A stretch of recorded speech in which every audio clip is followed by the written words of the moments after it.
काही त्यांनी नागपूर शहरामध्ये गुल खिलवलं आणि जे उत्तर मी पाहिलं मंत्री महोदय, असं गोलमोल उत्तर मी आजपर्यंत कधी पाहिलं नाही। आणि मला मंत्री महोदयाकडून अपेक्षा आहे की अधिकाऱ्यांच्या भरोशावर न राहता या गोलमोल उत्तरावर आपण लक्ष केंद्रित न करता अगर आपण सत्याची बाजू अगर केली तर आज तुम्ही तुकाराम मुंडे यांना डिसमिस या ठिकाणी करणार आहात। अध्यक्ष महोदय, आल्या आल्या तुकाराम मुंडेंनी काय केलं? रामनाथ सोनवणे म्हणून कार्यकारी अधिकारी स्मार्ट सिटी मध्ये होते।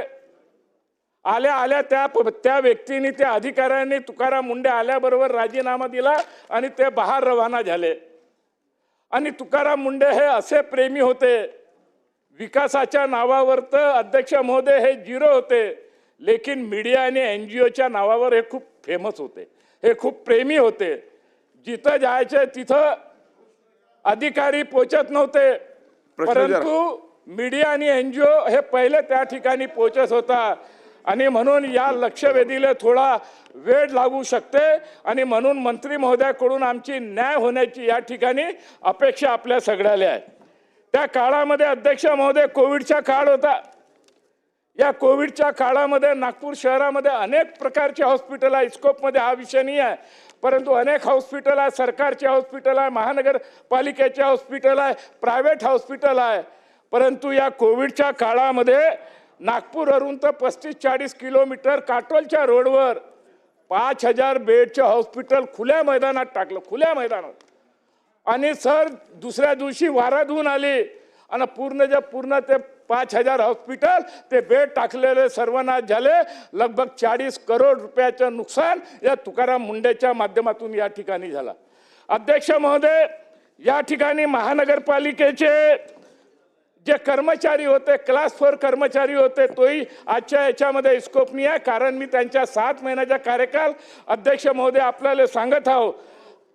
महानगरपालिकेमध्ये तुकाराम मुंडे जी आले आणि 17 कर्मचारी जे क्लास 4 कर्मचारी होते। कृष्णाजी, आता याच्यावरती प्रश्न विचारा। नाही मी सगळं सांगतो अध्यक्ष महोदय, कारण हा भयानक विषय आहे।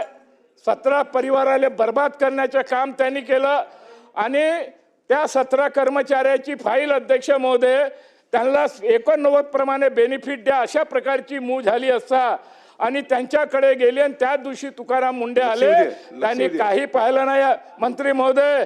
आणि त्या 17 कर्मचाऱ्याला डिसमिस करून टाकलं, नोकरीतून काढून टाकलं। ते बी अचंबित झाले का अचानक हे का झालं? आणि हायकोर्टामध्ये अध्यक्ष महोदय ते हायकोर्टामध्ये गेले आणि हायकोर्टामध्ये त्या कर्मचाऱ्यांनी लहान वकील उभा केला, यांनी 4 वकील केले, ते टिकू शकले नाही। आणि म्हणून अध्यक्ष महोदय तुकाराम मुंडे साहेबाला स्मार्ट सिटीचा अधिकार नव्हता। स्मार्ट सिटीमध्ये त्यांनी हस्तक्षेप केलं। स्मार्ट सिटीच्या माध्यमातून लगभग 18-19 करोड रुपयाचे पर्टिक्युलर एका कॉन्ट्रॅक्टरले बिल देण्याचे काम केलं।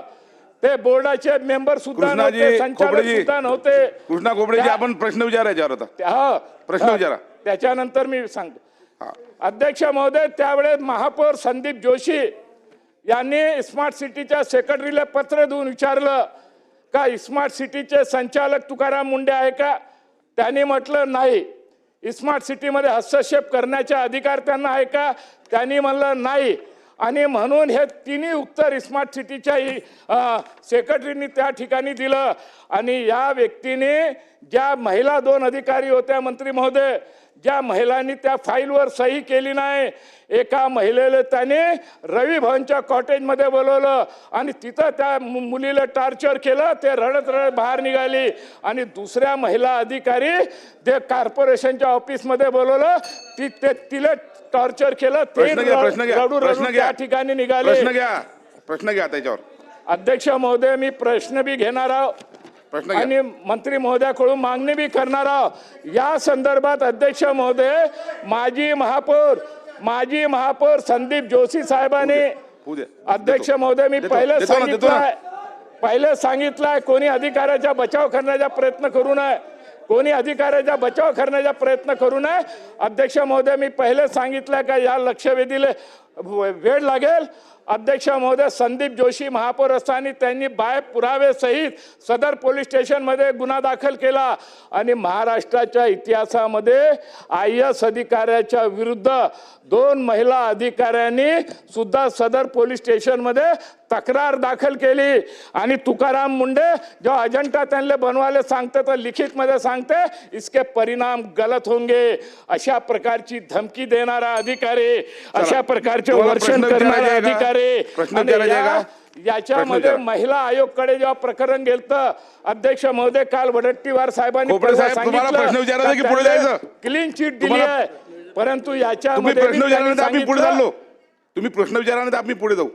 प्रश्न विचारा आपल्याच्यावरचे या लक्षवेधीवरचे पॉइंटेड प्रश्न आपण विचारा. अध्यक्ष महोदय मी तुम्हाला देऊ. महिला आयोगाचं सांगतो कारण वडट्टीवार साहेबांनी जेव्हा परवा सांगितलं चुकीच्या माहितीच्या आधारे त्यांनी सांगितलं आणि म्हणून महिला आयोगाने बी म्हटलंय का तुकाराम मुंडे यांनी गंभीर परिणामाची धमकी दिली होती आणि त्यामुळे ते मानसिक छळ त्या महिलांच्या त्या ठिकाणी झालेला होता आणि म्हणून अध्यक्ष महोदय मंत्री महोदयांना माझी विनंती आहे का या प्रकरणामध्ये कारण हे पूर्ण प्रकरण 7 महिने ते नागपूर महानगरपालिकेमध्ये होते स्मार्ट सिटीचे अधिकार नसताना त्यांनी दुरुपयोग केला 7 महिन्याच्या महानगरपालिकेच्या कारभारामध्ये त्यांनी हस्तक्षेप केला सरकारच्या ओव्हर रूल करून 17 कर्मचाऱ्याला त्यांनी काढलं चला. आणि म्हणून मंत्री महोदय माझी विनंती आपल्याला आहे का या सगळ्या प्रकरणाची नाही जर बघा पाहिलं खोपडे साहेब आपण प्रश्न विचारत नसाल तर मी पुढची लक्षवेधी पुकारतो. नाही झालं ना नाही, आता पुढची झालं ना, पुकारतो 2 मी. मिनिटात आपण जर विचारतो ना. प्रश्न विचारत नसाल तर मंत्री महोदय माझी या ठिकाणी आपल्याला विनंती आहे का तुकाराम मुंडेने जे प्रकरण या ठिकाणी केलं त्यांना तातडीने आपण डिसमिस करावं. नंबर दोन या संपूर्ण प्रकरणाची चौकशी मुख्य सचिव आणि पोलीस महासंचालकाच्या वतीने करावी. नंबर 3 जे 17 कर्मचाऱ्याला त्यांनी डिसमिस केलं ते हायकोर्टामध्ये हे करू शकले नाही.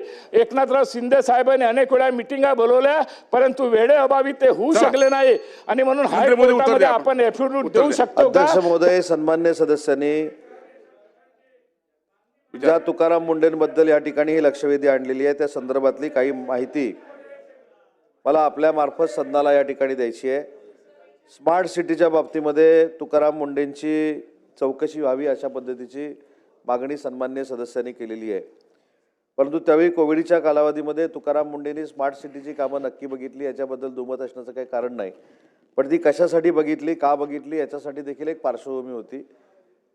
मुंबईचे BMCचे आयुक्त हे स्मार्ट सिटीचं हे काम बघणार होते परंतु कोविडच्या संपूर्ण त्या वातावरणामध्ये त्यांना सांगितलेलं होतं की ह्या संदर्भामध्ये आपण आयुक्त म्हणून ही कामं बघावी. त्याच्यानंतर त्याची ऑर्डर देखील तत्कालीन मुख्यमंत्र्यांनी काढलेली होती.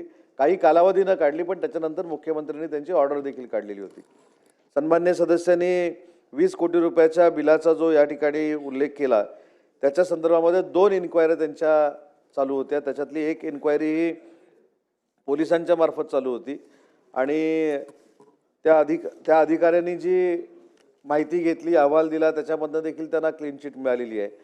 आणि दुसरी इन्क्वायरी त्यांची चालू होती ती EOW कडनं चालू होती आर्थिक गुन्हे शाखेकडनं आणि त्याचा अहवाल देखील माझ्याकडे आहे. त्या अहवालामध्ये त्यांनी 20/11/2025ला स्पष्ट अहवाल शासनाला असा दिला आहे की स्मार्ट सिटी नागपूर यांची जी काही CEO म्हणून नेमणूक केलेली होती त्याच्यामध्ये 16 कोटी की 18 कोटी रुपयाचं जे देयक काढलेलं होतं ते देखील योग्य प्रक्रिया राबवूनच काढलेलं होतं असं EOWचं म्हणणं आहे.